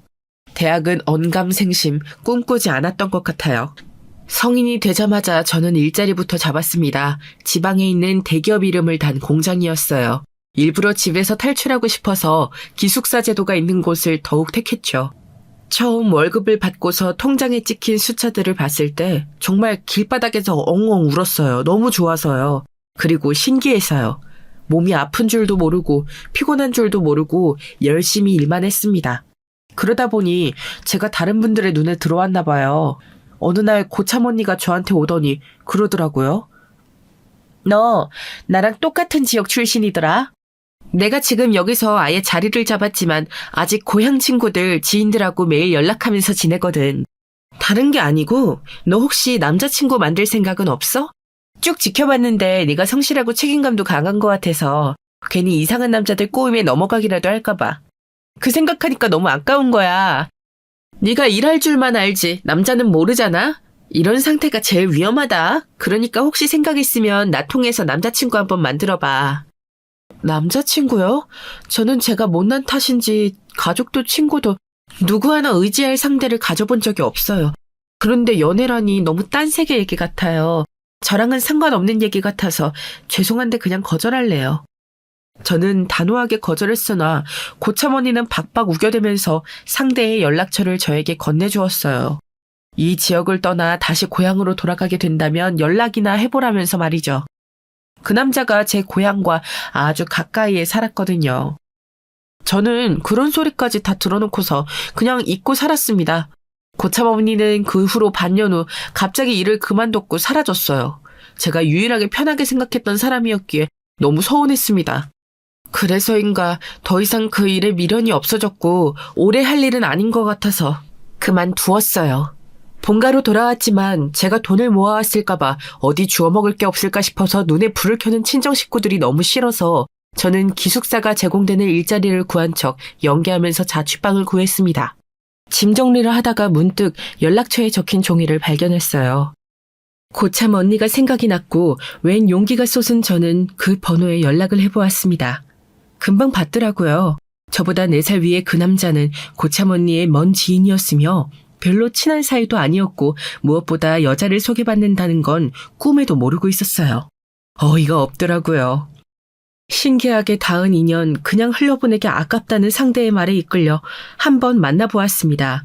그리고 시간이 지나 결혼까지 하게 되었네요. 저와 비슷한 환경에서 자라온 남편과 공감대가 많았어요. 심지어 남편은 저를 만나기 몇 달 전에 양친을 교통사고로 여인바까지 있었습니다. 둘 다 가정 안에서 애정결핍을 안고 살아왔기에 서로를 잘 보듬었던 것 같아요. 남편은 위로 결혼한 형이 있었으나 제가 보기에 형제가 별로 친하지 않았습니다. 남편이 말하기를 아주버님은 집안의 이단아 같다고 했어요. 없는 형편에도 혼자 꾸역꾸역 공부하고 일찍 돈 벌고 악착같이 살더니 꽤 안정적인 집안의 여자를 만나서 대릴 사위로 들어간 인물이었으니 딱 저처럼 살아온 남편하고는 결이 다르신 분이었던 거예요. 저는 형님과 여자끼리 나름 친목을 다져보고 싶었으나 그렇게 되지 않았어요. 아예 곁은 안 내주셨으니까요. 그래서 어색하고 경직된 사이로 계속 지냈어요. 저희 부부는 아들을 낳고 비록 풍족하진 않아도 알콩달콩 살아갔습니다. 저희 아이라서가 아니라 정말 똘똘하고 야무졌어요. 키울 맛이 낫달까요? 아이가 자랄수록 남편은 책임감을 느낀다면서 열심히 밖에 나가서 일을 했지요. 그렇게 세월이 흘러갔습니다. 모처럼 저희 세 식구가 외식을 하고 들어온 날이었어요. 그날 저희 아이와 남편이 나눈 대화가 기억이 나네요. 외식을 한 게 행복했는지 아이는 집에 오는 길에 콧노래를 흥얼거렸고 남편은 점점 머리가 커져가서 자기 의력을 피력하기 시작한 아이에게 이런 질문을 했습니다. 우리 도영이 혹시 아빠한테 그동안 서운한 거 있었으면 지금 털어놔봐. 그럼 아빠가 다 들어줄게. 아빠가 나한테 관심을 줬으면 좋겠어. 나한테 아빠는 신경을 안 써주는 것 같아. 그러자 아이가 내놓은 대답에 남편이 깜짝 놀랐었죠. 그런 말을 들을 줄은 몰랐다고 나중에 저한테 그러더군요. 아이를 위해서 늘 열심히 일을 하며 돈을 벌었고 아이가 친구는 누구를 사귀었는지 책은 얼만큼 읽고 있는지 이런 것들을 알고 있기도 했기 때문에 남편은 그런 식의 말을 아이로부터 듣게 될 거라고는 상상도 못했었대요. 아빠가 우리 도영이한테 얼마나 관심이 많은데 우리 도영이가 아빠를 잘 몰라서 그러는 거야. 아니야. 아빠야말로 나를 잘 모르잖아. 내가 친구랑 싸웠는지 안 싸웠는지 아빠는 한 번도 물어본 적 없었어. 좋아하는 책이 어떤 건지 물어봐 준 적도 없었고, 내가 좋아하는 색깔이 뭔지도 아빠는 몰라. 엄마는 다 아는데. 그 소리를 듣고 남편은 깨달음이 왔었다네요. 어른의 시각과 아이의 시각이 다르단 걸 그때 알았고 아들하고 더 친하게 지내야겠다는 생각이 들었대요.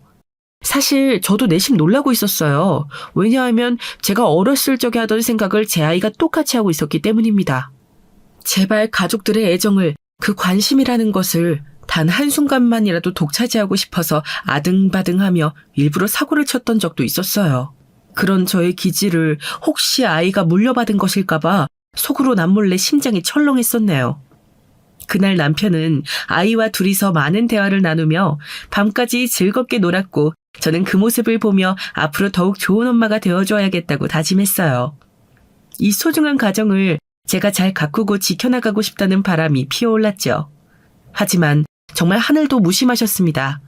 바로 그 다음 날이었어요. 아이가 처음 팔이 아프다고 했던 게 말이죠. 그 전날이 행복한 외식 날이었기 때문에 제가 공교롭게도 시기를 정확히 기억에 남길 수 있게 되었던 것입니다. 팔이 아프다고는 하는데 정확히 어느 지점이 그런지 왜 그런지 심지어는 어느 정도로 아픈지도 아이는 묘사하지 못했어요. 그래? 도영아, 많이 아픈 거면 엄마하고 내일 병원 갈까? 아니야, 괜찮아. 팔이 좀 아프기는 한데 많이 아파서 못 참을 정도는 아니야. 아이고, 우리 기특한 아들. 괜히 엄마 아빠 생각한다고 아픈데도 안 아픈 척하는 건 아니지? 그러면 절대 안 돼. 병원에 가야 할 것 같으면 바로 엄마한테 말하기야. 알았지? 약속하자. 아이는 씩씩하게 굴었고 저와 새끼손가락을 걸며 약속까지 하였습니다. 그리고 2달이 지났어요. 아이는 여전히 이따금씩 왠지 모를 통증을 느끼고 있었습니다. 결국 병원에 데려갔지만 이렇다 한 진단명을 받진 못했고 진통소염제 같은 것만 자잘하게 처방을 받았어요. 시간이 좀 흐르자 나중에는 혹시 정신적인 문제가 아닐까 하는 가정마저 대두되었죠. 한창 자랄 시기에 부모를 비롯한 사람들에게 관심을 받고 싶어하는 욕구가 강해서 꾀병으로 발현된다는 것이었습니다. 어느 한 내과에서 그런 소견을 받고 났을 때 저와 남편은 믿지 않았어요. 그러나 가슴 한켠에는 저희 둘 다 집에서 더 사랑받고 싶었던 아이였던 과거를 보유하고 있기에 이런 점을 유전으로 물려준 것일까 봐서 걱정하는 마음이 깃들어 있었습니다. 그래서였을까요? 조금 더 지켜보기로 했어요. 사실 별다른 뾰족한 수가 없다고 생각하던 시기이기도 했기 때문에 더욱 심리적인 문제일 것이라는 가정에 힘이 실리기도 했습니다. 그러나 지금 생각하면 아이에게 너무 미안한 일이 되었죠. 그런 식으로 시간을 더 허비하면서 아이를 힘들게 하면 안 되는 것이었어요. 우리 효자 그 어린 나이에도 부모 걱정시키기 싫어서 웬만한 아픔을 꾹 참아 눌러서 지내고 있었던 거예요. 도저히 억누를 수 없을 정도가 되었고 가끔씩 팔에 힘이 쭉 빠지기도 하였으며 걷다가 주저앉기까지 하게 된 아이를 보며 저희 부부는 절망했습니다. 그제서야, 그때가 되어서야 깨달았던 것이죠. 이건 뭔가 대단히 심각한 병이라는 사실을 말이에요. 이래서 무지는 죄라는 말이 있나 봅니다. 무지함에서 비롯된 안일함이 자식을 괴롭게 만들었으니 저희 부부는 부모 자격이 없었습니다. 그때부터 아이를 들쳐업고 무조건 큰 병원으로 갔어요. 대학병원에 찾아간 끝에 아이가 희귀 질환에 걸렸다는 사실을 마주할 수 있었습니다. 발병 원인은 모른다고 하였어요. 정확히 밝혀진 게 아무것도 없다고 하셨죠. 저희 부부는 거의 울면서 그 희귀 질환에 대한 설명을 들었습니다. 손뇌의 일부분이 비대하게 돌출되면 척수액이 뇌로 잘 공급되지 않아서 척수와 뇌의 비어있는 공간에 축적되어 물주머니와 같은 형상을 나타내게 됩니다. 또 돌출된 손뇌의 일부분이 비대해져 두개골 아래쪽 바깥으로 뇌가 자라게 되는 경우에도 이렇게 증상이 나타날 수 있고요. 태어나자마자 증상이 제대로 발견되는데 간혹 정상으로 보이다가 후에 발견되는 환자도 있습니다. 그게 저희 아이라는 건가요, 선생님? 저희 아이 그동안 많이 힘들었겠죠? 저는 그런 줄도 모르고 어처구니 없는 추측까지 해가면서 아이를 힘들게 두었어요. 저는 엄마 자격도 없습니다. 제가 아이에게 속죄할 수 있도록 제발 저희 아이 좀 살려주세요.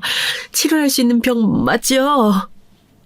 대표적인 증상은 각종 신체 부위의 통증, 피로, 시력 상실과 성대마비, 그리고 몸의 말초 부분이 저린 증상이 있습니다. 간혹 다리 근육 약화를 보이기도 하고요. 심한 경우에는 너무 갑작스러운 동작이나 혈압이 상승할 경우 뇌에 압력이 가해져 사망에 이를 수 있어요. 다행인 점은 수술을 통해 정상적으로 살 수 있다는 겁니다. 그러니 너무 낙심하지 마세요. 감사합니다, 선생님. 정말로 감사합니다.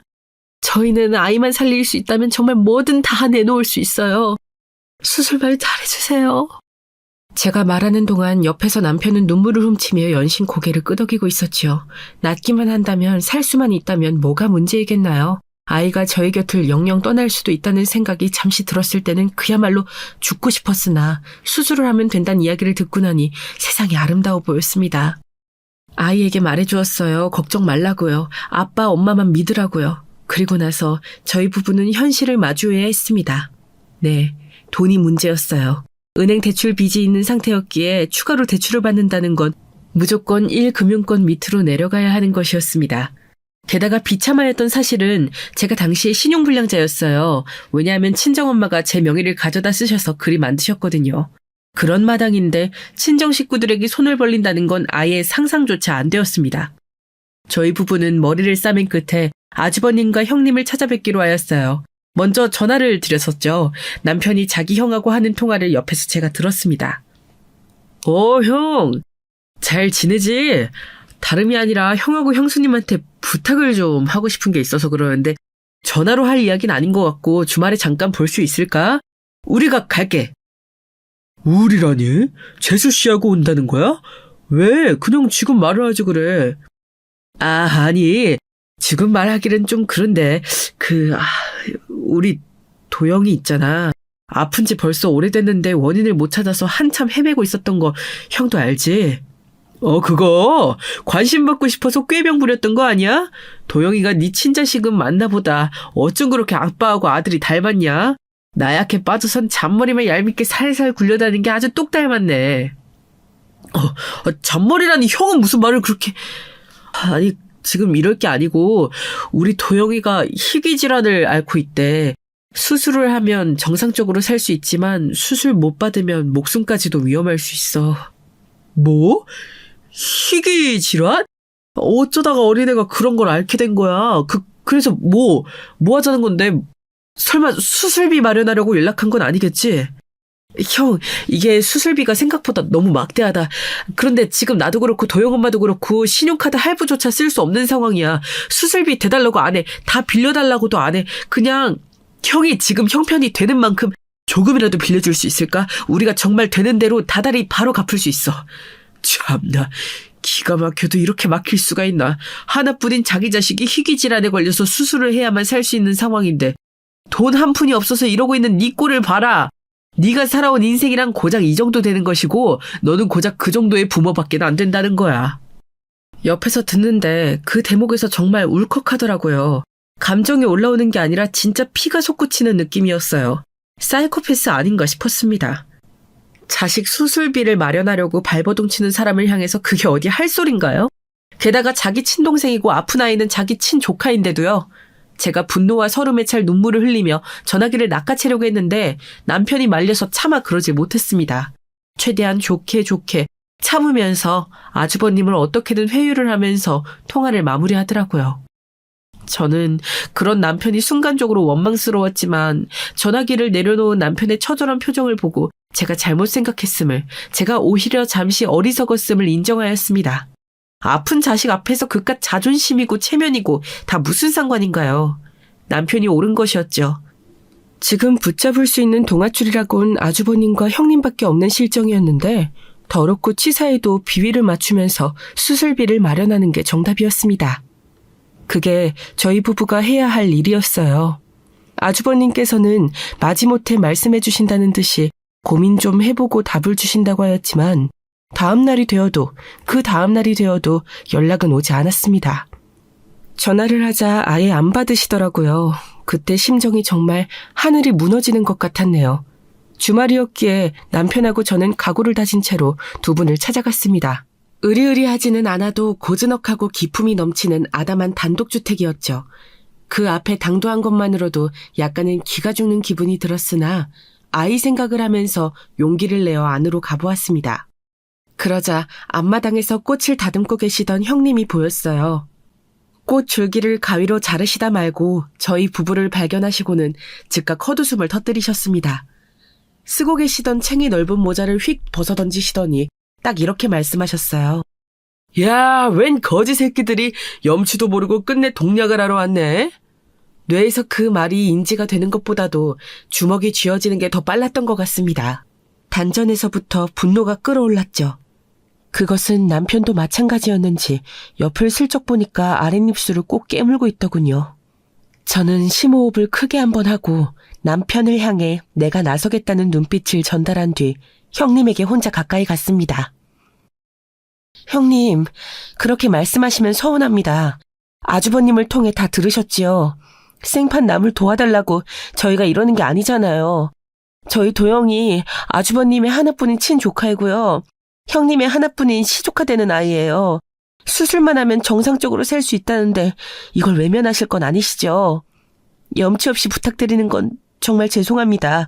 하지만 지금 이럴 수밖에 없는 저희 심정도 좀 헤아려 주세요.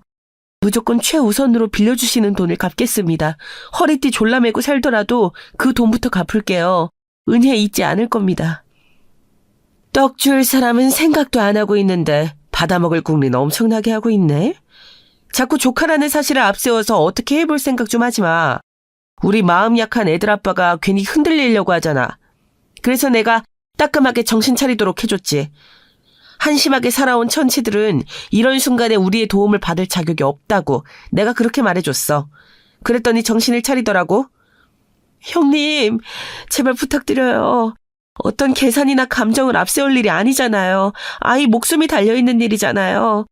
이렇게 무릎 꿇고 부탁드립니다. 조금이라도 도와주세요. 평생 은혜 잊지 않고 살게요. 돈을 갚아드리는 것 이상으로 보답하며 살도록 할게요. 그러니 제발 도와주세요. 그러실 형편 충분히 되시잖아요. 이것 봐라, 이것 봐. 내가 이럴 줄 알았어. 형편이 되니까 빌려줘야 한다는 논리. 내가 우리 동서라면 그런 생각을 가지고 있을 줄 알았어. 그런데 말이야, 내가 왜 그래야 하는데? 형편이 된다고 해서 내가 왜 꼭 도와줘야 하는데?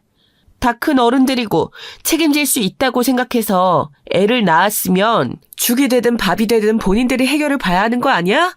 하나부터 10까지 잘난 것 하나 없고 멍청하고 무지하고 자식에게 물려준 재산이라곤 억척스러움밖에 없을 것 같으면 애를 낳아서 키우지를 말았어야지.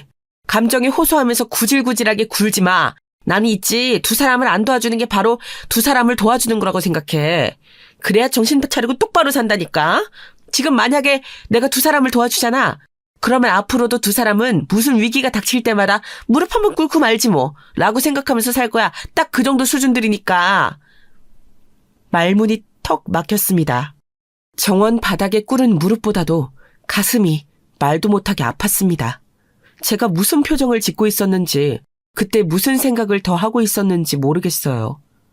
남편이 다가와서 저를 일으키려고 애를 썼는데 제가 마치 온몸에 힘이 빠진 사람 마냥 일어서지를 못하고 그저 멍하게 그대로 있었다는 사실만 명확하게 남아있습니다. 형님께서는 그런 저희 부부를 향해 이만 꺼지라며 눈살을 찌푸리고 계셨어요. 그 표정을 보고 나서야 저는 남편의 부축을 받으며 힘겹게 몸을 일으켰습니다. 바로 그때 집안에서 누군가 나왔어요. 다름 아닌 아주버님이셨지요. 제 옆에서 남편이 어딘가 반갑다는 목소리로 외쳤습니다. 형, 역시 집에 있었구나. 우리 왔어. 형수님께 부탁을 드려보고 있었는데 지금 얘기가 잘 안 되어서. 형, 근데 형이라면 우리한테 기회를 줄 거지? 안에서 지켜보고 있었는데 왜 이렇게 끈질기게 안 가나 싶어서 나와본 거야. 이만들하고 제발 그냥 좀 가. 형, 아무리 그래도 우리는 형제잖아. 어떻게 이렇게까지 매정할 수가 있어. 형은 우리 도영이가 정말 이대로 잘못된다고 해도 아무렇지 않은 거야? 사람이 어떻게 친가족한테 이렇게까지 냉정해질 수 있어. 형이 이 정도의 사람이었구나. 진짜로 매정하고 냉정한 건 바로 우리 부모님이야. 아버지하고 어머니라고. 나는 늘 뭐든 알아서 잘 해내고 기대에 부응해드려야 하는 장남이었지만 너는 아무것도 하지 않아도 되었지. 나는 늘 엄한 부모님의 모습만 보면서 지독한 압박감 속에서 살았지만 너는 그런 것 따윈 몰랐잖아. 지금 그런 얘기가 왜 나와? 그리고 나야말로 집에서 늘 외롭고 힘들었어. 아무도 없는 집에서 혼자 밥 먹고 시간 보내고 내가 얼마나 외로웠는데. 형은 어떻게 형 생각만 해? 그래! 난 내 생각만 한다. 그래서 너한테 빌려줄 돈은 먹고 죽을 애도 없어. 됐냐? 이제 알았으면 이만 썩 꺼져! 남편이 이 현실을 믿을 수 없다는 듯 망연자실하게 못 박혀 서 있었고 저는 뜨거운 눈물을 흘리며 그런 남편을 잡아 끌었습니다. 이만 가자는 신호였는데 그걸 어떻게 받아들인 건지 형님께서는 벼랑간 정원에 물을 뿌리는 호스를 집어들더니 수도꼭지를 돌리셨어요. 그러더니 저희 부부를 향해 물을 쏘아대셨지요.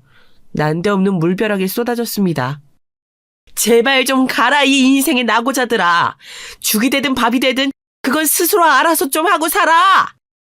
저희 부부를 향해 내지르신 그 말씀 비수가 되어서 가슴에 꽂혔습니다. 거의 물줄기를 피해서 도망을 치듯이 그곳을 빠져나왔어요. 멍하게 길을 걸으며 저희 부부는 이미 젖어버린 얼굴을 핑계대고 눈물을 줄줄 흘렸습니다. 무슨 말이 더 필요했을까요? 이보다 더 비참하고 서글플 수는 없었네요. 가난이 죄지. 그래, 가난이 죄야. 내가 당신에게 면목이 없어. 우리 도영이한텐 너무 미안해서 내가 어떻게 해야 할지도 모르겠어. 하늘이 무너져도 솟아날 구멍은 있다고 하잖아. 어떻게든 될 거야. 사채를 쓰든 뭘 하든 우리 자식부터 살리고 보자. 어떻게든 돈을 갚고 나면 또 어떻게든 사라지겠지. 그런데 생각 없이 닥치는 대로 살진 않을 거야, 여보. 나 지금 이 처절한 순간에 대고 맹세할게. 오늘의 이 수모, 나는 죽는 날까지 절대 잊지 않을 거야. 복수를 할 수 있다면 반드시 복수를 할 거야. 그때가 되어서 행여나 나 말릴 생각은 추호도 하지 마. 나 역시 마찬가지야. 결코 오늘을 잊지 않고 이 악물고 살아갈 거야. 당신에게, 우리 도영이에게 한 줌 부끄럽지 않은 남편이자 아빠가 될 수 있도록 나 앞으로 죽도록 노력하면서 살 거야. 돈 앞에서는 사람이 바닥까지 무력해질 수 있다는 걸 이번 일로 깨달았어. 피를 나눈 가족도 이기심 앞에서는 아무것도 아니라는 건 역시도 잘 알았어. 내 가족은 당신하고 도영이 이렇게 오직 우리 세 식구뿐이야. 나 앞으로 그렇게 알고 살아갈 거야. 남편의 얼굴을 보자 그 이전에는 한 번도 본 적이 없던 차갑고도 경건한 기색이 여려 있었습니다. 그날을 계기로 사람 자체가 달라지는 각오가 선 것이었지요. 제 스스로의 얼굴을 그때 보지 못했으나 남편의 눈동자에 비친 제 모습도 별반 다르지는 않았을 것 같습니다. 곤히 잠든 제 아이의 손을 가만히 잡은 순간 저는 그 어느 때보다도 머릿속이 차가워졌거든요. 제 목숨을 다 바쳐서라도 아이를 살릴 것이고 앞으로 아이를 위해서 죽도록 열심히 살겠다는 굳센 각오가 섰습니다. 저희 부부에게 체면 따위는 없었어요. 제 우라통 터지게 만드는 친정 식구들에게까지 저는 다 연락을 해서 돈을 부탁하였습니다. 한 번 짧게 스쳐갔던 인연들. 연락이 닿는다면 무조건 연락을 해서 사정을 말하고 돈을 부탁하였지요. 그리고 이자가 어마어마하게 불어나는 그런 무서운 대출도 당연히 알아봤습니다. 어떻게든 수술비를 충당하려고 혈안이 되었던 그 시기 저는 뜻밖의 연락을 받게 되었어요. 소식이 끊겨서 연락할 방도가 없었던 저와 남편을 처음 만나게 해주었던 20살 나이에 일자리를 찾아 무작정 떠난 곳에서 만났던 그 공장의 고참언니였습니다. 병은 원래 동네방네 소문을 내야 한다는 옛말이 딱 맞네. 내가 간만에 고향 친구들 만나려고 와봤다가 정말 우연히 짧게나마 네 소식을 들었어. 아들 수술비 때문에 아주 오만 곳에 연락을 다 돌렸다면서. 언니, 정말 오랜만이에요. 잘 지내셨어요? 언니가 설마 한국을 벗어나 일본에서 살고 계셨을 줄은 꿈에도 몰랐어요. 설마 제 소식 그렇게 접하시고 제 연락처 받아서 연락하신 거예요? 그 지역에 일본 기업의 공장들도 많았잖아. 기억나? 그래서 내가 어쩌다 보니 일본에서 파견 나온 사람들을 몇 알게 되었었는데 사람 인연이라는 게 희한하게 흘러가더라. 우리나라에 잠깐 나와서 근무했던 일본 사람하고 결혼했어. 그래서 일본에서 쭉 산 거야. 아무튼 파란만장한 내 이야기는 뒤로 하고 급한 네 이야기부터 해결할까? 내가 비상금 관리를 제대로 못하는 허술한 주부라서 큰 돈은 못 빌려줘. 그래도 얼추 500 정도는 맞출 수 있을 것 같아. 이 정도라도 도움이 될까? 500만 원이요? 그럼요, 당연하죠. 엄청 도움이 되죠. 세상에. 언니, 정말 고맙습니다. 너무나도 고맙습니다. 저희 가족의 은인이에요, 언니. 정말 은혜 안 잊을게요. 다른 것도 아니고, 애가 아프다는데 빌려줄 형편이 되는데도 외면하면 그게 어디 사람이야? 내가 가방 끈은 짧아도 기본적인 도리나 알고 살아. 고참 언니의 너스레에 제가 정말 오래간만에 웃음이 났습니다. 이루 말할 수 없을 정도로 고맙더라고요. 비단 돈뿐만이 아니라 그 무렵 제가 형님과 아주버님 일로 인간 불신에까지 걸릴 정도였는데 고참 언니 덕분에 그건 막을 수 있었던 것 같아요. 그리고 남편의 친구들, 지인들이 다들 돈 빌려주기 어려울 것처럼 굴어서 가망이 없는 줄 알았지만 십시일반으로 조금씩 돈을 모아서 저희 부부에게 내어주었습니다. 그때 정말 눈물이 났던 게 각자 10만 원, 20만 원 이렇게 조금씩이나마 돈을 모아서 힘을 합쳤었다는 거예요. 그 마음들이 너무나도 감동이었어요. 그 결과 저희 아이는 무사히 수술을 받을 수 있었습니다. 뇌 그리고 척수를 건드리는 수술이었기 때문에 결코 쉽지 않았고 수술 후에도 병원 생활을 하며 상태를 지켜봐야만 했어요. 더 오래 있을수록 돈이 더 들었지요. 그러니 저희 가정에게 내밀어진 온정의 손길들이 더할 나위 없이 고마웠던 것이죠. 인고의 시간이 흐르고 마침내 저희 아이가 퇴원하던 날이었습니다. 이날 재차 다짐했어요. 단 하루도 허비하지 않고 열심히 살기로요. 그냥 사는 게 아니라 똑똑하게, 야무지게, 멋지게 살아보기로요. 무지하고 가난한 것이 죄가 될 수 있는 세상의 이치를 냉혹하게 깨우친 뒤였기 때문에 각오가 남달랐습니다. 그리고 저희 아이 또한 앞으로 공부를 열심히 해서 훌륭한 사람이 되겠다고 저희 부부에게 먼저 그런 말을 자꾸 해오더라고요. 큰 수술을 이겨내고 나니까 저희 아이도 세상이 달라 보였던 모양입니다. 그 후로 저희 부부는 다짐을 지키려고 악착같이 살았어요. 과장을 조금 보태서 안 해본 일이 없었습니다. 평일에는 하루에 6시간 이상 자본 적이 단 하루도 없었죠. 일을 했고 공부를 했어요. 그전까지 저는 재테크라든지 부동산이라든지 이런 것들에 대해 부끄럽지만 사실 개념조차 몰랐습니다. 그런 게 왜 삶에 도움이 되는 건지도 몰랐고요. 하지만 다르게 살기 위해 그런 것들을 배울수록 새로운 세상이 보이더군요. 그리고 마침내 계층을 건너가는 사다리도 보이기 시작했어요. 그게 쉽사리 저희 부부에게 잡혀주진 않았습니다. 마치 허락된 자들에게만 허용이 되어 있다는 것처럼 저희 부부에게는 그것을 건널 기회가 쉽게 주어지지 않았지요. 그러나 포기하지 않았어요. 힘들 때 저희 가정에게 손을 내밀어준 분들의 돈을 다 갚고 나서도 매년 새해가 밝아오면 저희는 그분들에게 감사카드를 손으로 써서 보냈고 경조사가 들려오면 다른 거 다 제쳐두고 그걸 챙겼습니다. 그러자 서서히 변화가 일어났어요. 그분들을 포함한 그분들의 주변에게 저희 가정이 아주 좋게 소문이 나기 시작하더라고요. 저희의 책임감, 됨됨이를 보고서 저희에게 일을 연결해주고 싶어하는 분들도 생겨났습니다. 특히나 저희 부부가 신경 썼던 존재는 바로 고참 언니였는데요. 그 후로 하도 잘 챙겨드렸더니 언제 한 번은 기어이 저희 세 식구를 일본으로 초대해 주었어요. 그 덕분에 저희 셋 난생 처음으로 해외여행을 했습니다. 바로 옆 나라를 보고 온 것인데도 외국을 다녀오니까 생각이라는 게 또 달라지더라고요. 후회 없이 멋진 세상 보면서 살고 싶어졌어요.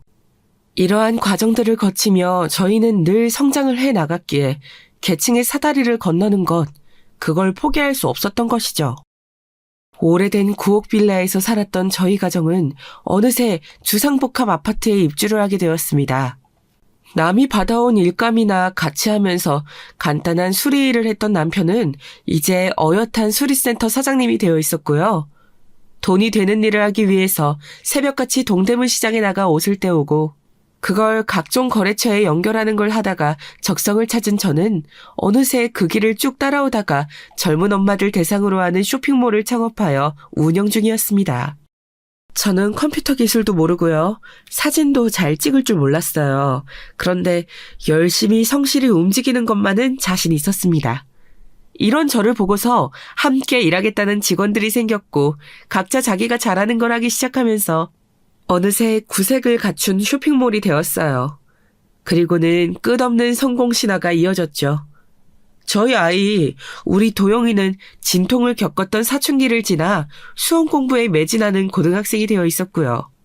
성적으로는 이미 우리나라에서 손꼽히는 명문대의 안정권으로 갈 수준이었는데 방심하지 않으려고 늘 공부에 열중이었고 미국 대학도 고민 중이었어요. 바로 그런 일상에 어느 날 갑자기 정말 생각지도 못하게 전화 한 통이 날아들었습니다. 여보세요? 네? 누구시라고요? 누구신데 대뜸 저를 동서라고 부르시는 거죠? 설마 형님? 형님이신가요? 그래 동서 나야. 그동안 잘 지냈지? 동서가 운영하는 쇼핑몰 아주 잘 나가더라. 덕분에 동서 근황을 내가 알 수 있었지 뭐야. 연락처도 거기 통해서 어찌저찌 하다 보니까 알게 되었고. 네, 알겠습니다. 별로 안 궁금한 이야기 안 해주셔도 되고요. 그런데 무슨 일이세요? 용건이 있으시니까 이렇게 연락 주신 걸 텐데요. 아우 섭섭해라. 꼭 무슨 용건이 있어야만 연락을 해? 10년이면 강산도 변한다는 세월이잖아. 예전 일 내가 정말 많은 반성을 하면서 지냈고 이제는 많이 변했어. 동서가 알아줬으면 좋겠네. 무슨 일이라도 있으신 거면 들어드릴까 했는데 아니라고 하시니 그럼 이만 끊을게요. 동서! 잠깐만. 그러지 말고 잠깐 내 얘기 좀 들어줘. 아니지. 전화로 하기엔 좀 그런데 우리 만나서 얘기할까? 지난 회포도 좀 풀고. 아니요. 안 그러고 싶어요. 지금 바로 용건 말씀하실 거 아니면 전화 끊고 싶네요. 제가 좀 바쁜 사람이라서요. 그렇지. 동서가 많이 바쁘지? 다름이 아니라 혹시 아는지 모르겠는데 우리가 3년 전에 정말 억울한 사기를 당했어. 그래서 분통 터지게 재산 날리고 친정 부모님 쓰러지시고 그러다가 작년엔 스트레스가 쌓였는지 애들 아빠까지 암에 걸려서 수술만 2번 하고 우리 정말 힘들게 지냈다. 그러고 나니까 수중에 돈이 없어. 이제 내년이면 우리 작은 애 대학 가야 하는데 솔직히 대학 등록금도 내기 어려운 판국이야. 큰애는 군대를 늦게 가서 아직 군 복무 중인데 내년이면 나오거든? 근데 큰애도 정말 막막해. 대학을 중퇴를 하는 바람에 여튼 이래저래 힘든 와중에 애들 아빠가 암이 재발했다고 엊그제 병원에서 그런 소리를 들었어. 하늘이 도왔는지 수술을 해볼 만한 상태이긴 한다 그래서 얼른 상황이 급한데 머릿속에 떠오르는 인물이 2사람밖에 없더라. 우리 가족이잖아. 이럴 줄 알았어요.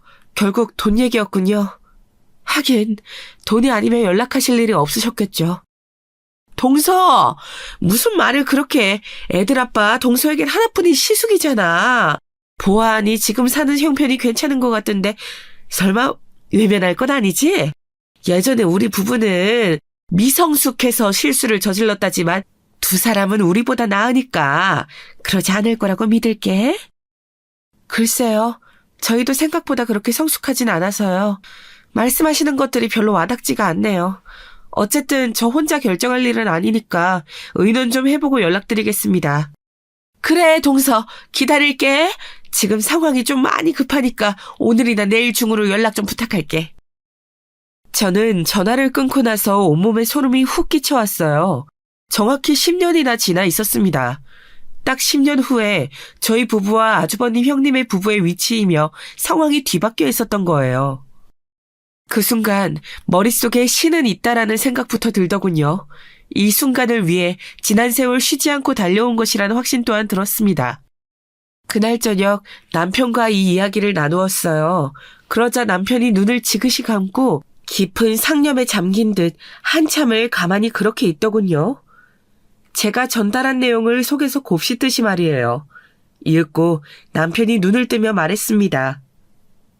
내가 사랑하는 친형, 이미 애저녁에 죽었어. 내 기억 속에 묻혀있고 나는 지금 속으로 우리 형을 애도한 참이야. 지금 아직 살아있고 죽을 수도 있다면서 돈 달라고 하는 그 사람은 우리 형 아니야. 나에게는 이제 형이 없어. 당신 뜻 알아들었어. 내가 조용히 마무리할게.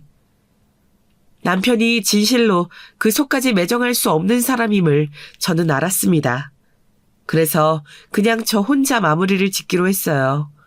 남편이 형님이나 아주버님을 상대하다간 훗날 죄책감을 가질 수도 있다고 생각하였거든요. 나쁜 역할을 자초한 저는 엄청나게 찍힌 형님에게 걸려온 부재중 표시를 보며 쓰게 웃었습니다. 그리고 다음 날이 되어서야 다시 걸려온 연락을 받았지요. 동서, 왜 이렇게 연락이 안 돼? 초조해서 죽는 줄 알았잖아. 그래서 어떻게 하기로 했어? 우리 도와줄 거지? 돈을 다 대달라는 게 아니야. 그냥 급한 불만 좀 끌 수 있도록 해줬으면 하는 거야. 우리가 그 정도로 염치 없진 않아. 애들 아빠도 지금 숨이 너무 가빠서 어제부터 호흡기 달고 있어서 통화를 못하는 것뿐이지. 직접 부탁을 하고 싶어 해. 너무 간절하고 예전 일에 너무 미안한 마음뿐이야. 미안해 하시면 옛날 그때가 없던 순간이 되나요? 형님, 어떤 상처는 영원히 지워지지 않는 것 같아요. 마치 낙인처럼 박히더라고요. 그 어떤 걸로도 덮이지 않고 낫지도 않아요. 동서, 이러지 마. 나 같은 사람이 이렇게 부탁하는 걸 보면 모르겠어? 너무 절박한 상황이란 말이야. 매몰차게 나와선 안 돼. 피는 물보다 진하다잖아. 가족끼리 이러지 말자. 상처받은 관계는 결국 회복되기 마련이잖아. 회복이라니 잘 모르겠어요. 몸에 생긴 멍은 곧 없어지지만 마음에 생긴 멍은 좀처럼 지워지지가 않네요. 솔직히 말씀드릴까요? 멍든 마음 같아선 두 분께 희망 고문을 안겨드리고 나서 뒤통수를 치고 싶은 심정이에요. 그런데 그건 인간적으로 너무 잔인한 것 같아서요. 처음부터 돈 못 드린다고 딱 잘라 말씀드리는 거예요. 여유도 있는 사람들이 대체 왜 이래?